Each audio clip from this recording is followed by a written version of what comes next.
Bonjour à toutes et à tous, bienvenue, merci de votre fidélité. Nous sommes le 31 mai, place à l'actualité, mais avant les titres, vos prévisions météorologiques s'imposent et l'été revient en France avec 30 degrés relevés pour la première fois cette année à Bordeaux.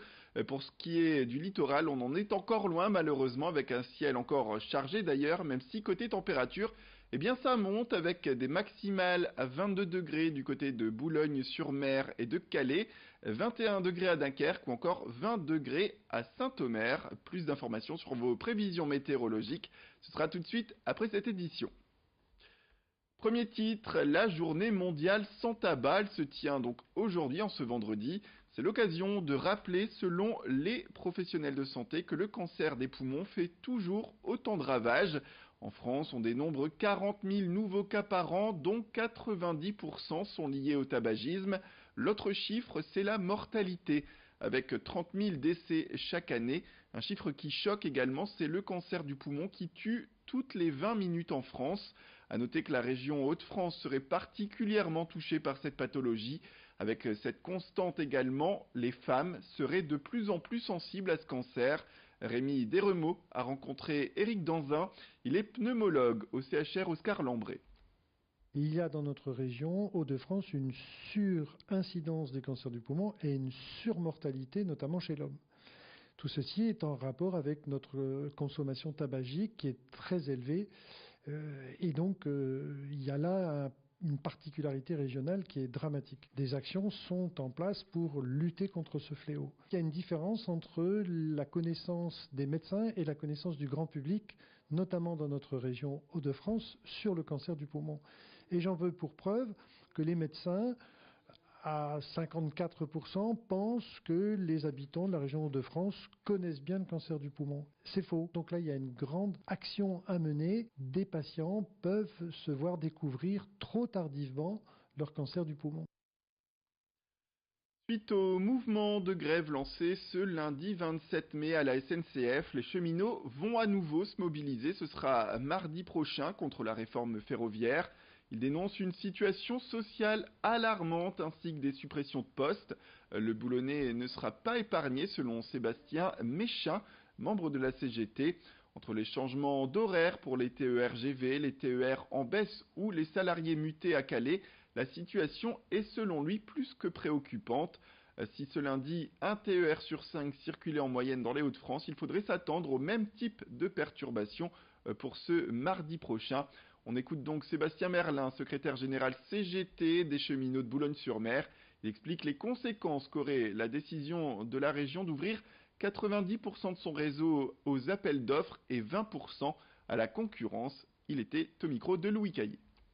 Derrière ça, les annonces de la direction régionale de la SNCF ne se sont pas fait attendre, notamment avec la fermeture de l'annexe traction, donc l'unité de travail des conducteurs de train de Boulogne-sur-Mer, et la résidence ASCT, donc l'unité de travail des contrôleurs TER de Boulogne-sur-Mer, donc qui devrait fermer à partir du SA 2020, donc mi-décembre 2019.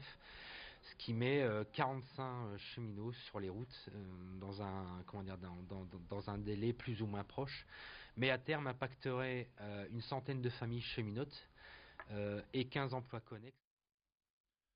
Dans cette édition, un appel qui se fait de plus en plus sentir ce mois-ci. Avec les ponts du mois de mai, l'établissement français du sang est en manque de dons. Dans cette mobilisation, il continue d'appeler les citoyens pour traverser cette période, sachant que les jours sont comptés pour les poches de sang qui ne se conservent que 42 jours au maximum. Les besoins des malades restent importants, sachant qu'un jour férié est un jour sans collecte et il fait perdre environ 10 000 poches de sang en France. La mobilisation doit être continue selon les médecins. On écoute Nathalie Delémer à la maison du don du sang à Lille. Actuellement, rien ne remplace le sang humain, bien évidemment, et que les produits sanguins ont une durée de vie limitée dans le temps, et notamment les plaquettes, dont une durée de vie à 5 jours.